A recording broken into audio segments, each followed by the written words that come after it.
El máximo tribunal de la provincia, según quede reformado en la Carta Magna de Santa Fe. ¿Cómo sería, Froilán? Bueno, ahí, de acuerdo a lo que indicaba la ley de necesidad de reforma, viste que habían propuesto una composición de 7 miembros en la Corte. Eso fue lo que se aprobó ayer. Nosotros no acompañamos esa postura porque teníamos de inicio y desde el proyecto que presentamos nosotros, el bloque nuestro, considerábamos que estaba correcto la redacción actual con un piso de 5 miembros, un mínimo de 5 miembros. Funcionó siempre sin problema. Imagínate, hace 63 años funcionó con 6 ministros y a partir del año pasado, a través de una ley, se incorporó uno más, son 7, y puede seguir funcionando mucho tiempo así.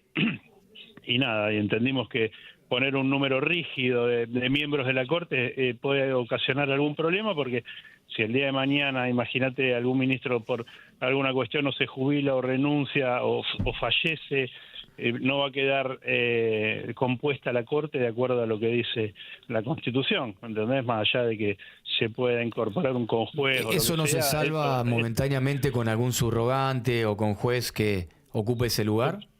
Supuestamente se designa un conjuez o se sortea un camarista, pero hemos visto a nivel nacional que eso ha generado algunos problemas. Entonces nos pareció que la solución más simple era dejar la redacción actual, que eso te evitaba cualquier tipo de problemas. Ahora es un mínimo de 5 y después a través de una ley vos podés ir de acuerdo a la coyuntura o a la carga de trabajo, llevarlo a 7, volver a 6 o llevarlo a 9. Lo cierto es que quedaron 7. Quedaron 7. En forma, sí, podríamos decir, rígida, digamos, tienen que ser 7. Rígida. Bien. Exactamente. La edad de tope, si es que la va a haber. 75 años. Viste que había una discusión si se podía ampliar ese plazo por 5 años más a pedido del interesado.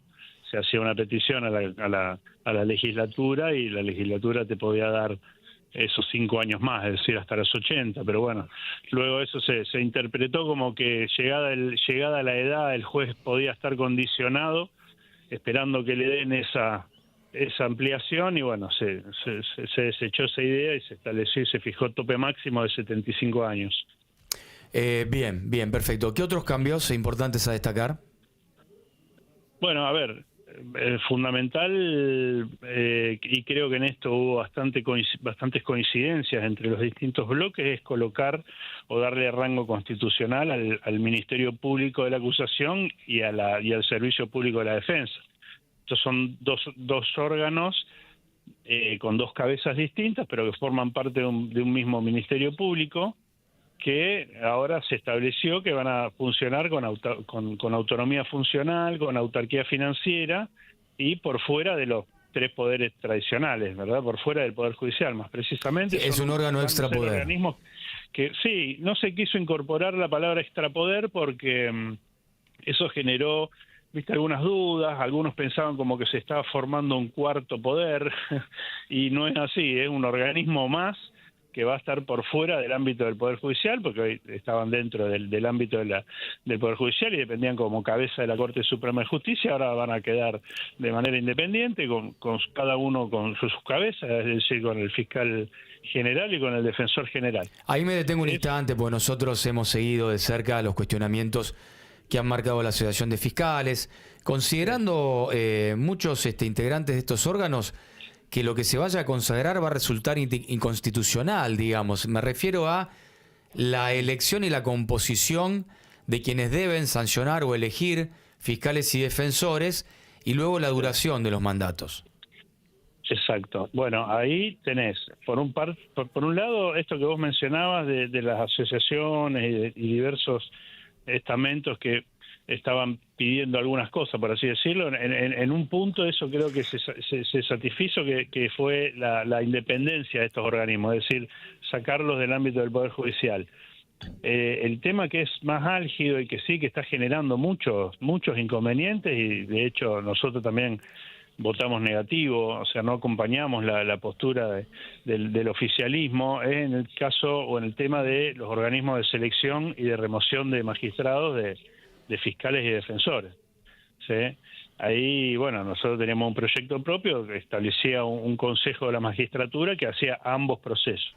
el de selección y el de remoción de jueces, fiscales y defensores. Finalmente, lo que propuso el oficialismo, como te decía, nosotros no acompañamos y otros bloques tampoco acompañaron, es, por un lado, un organismo de selección que lo llaman Consejo de Selección de Jueces, Fiscales y Defensores, o sea, no se llama más Consejo de la Magistratura, y digamos que tiene una especie de reglamentación en la misma norma constitucional que establece su composición, y no solo establece su composición, sino que es digamos, el proceso de selección es bastante raro, se podría así decirlo. En realidad no es raro, es lo que está sucediendo hoy día. En vez de ese organismo hacer un proceso de selección y elevarle al Poder Ejecutivo una terna, ¿sí?, ellos hacen un proceso de selección de muchos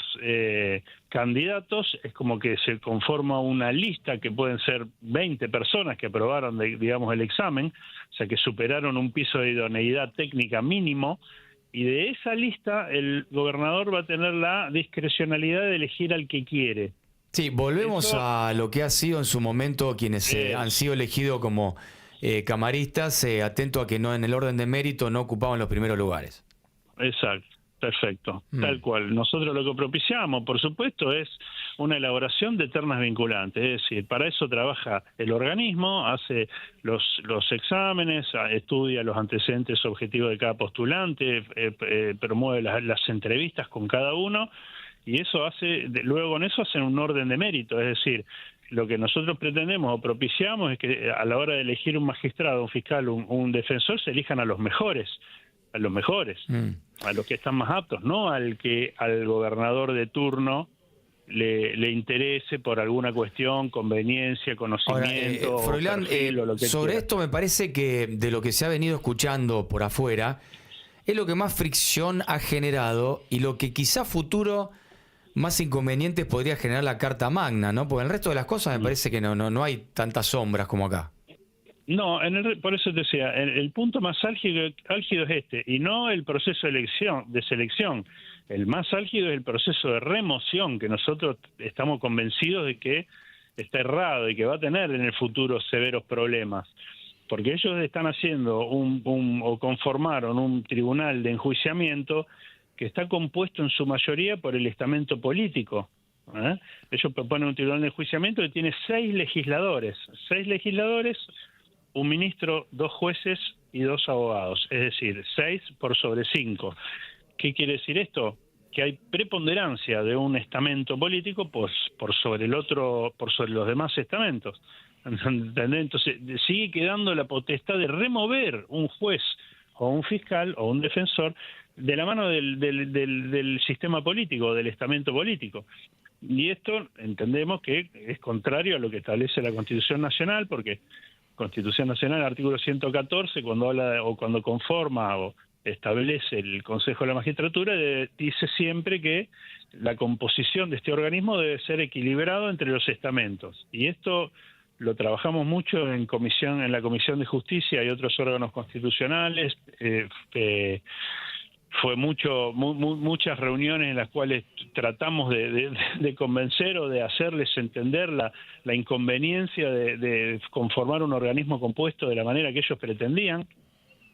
Fueron mejorando incluso esa composición, porque al principio eran seis legisladores, un juez y un abogado, o sea, directamente, o sea, quedaba en manos de la política la facultad de remover a un juez, un fiscal. Y ahora quedan un voto por arriba, ¿no?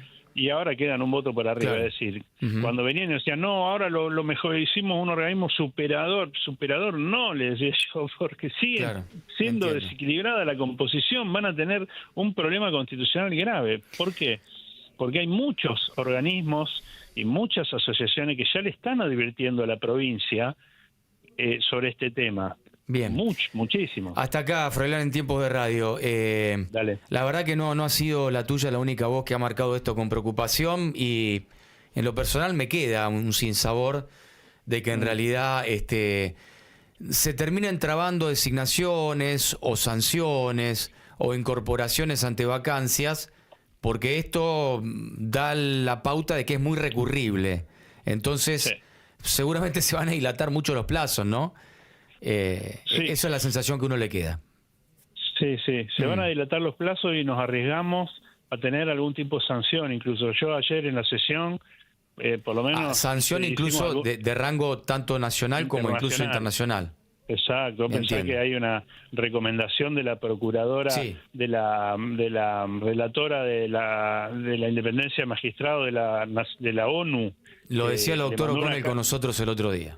Le mandó una carta a la convención diciendo, ojo, gente, o sea, ya hay organismos internacionales que están mirando y pusieron la mirada en lo que estamos haciendo acá. Bien.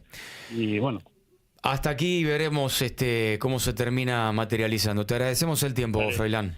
Gracias, un abrazo. Las noticias, ya volvemos, dale. La actualidad en vivo, en la radio y en YouTube. Esto es Todos en la 8.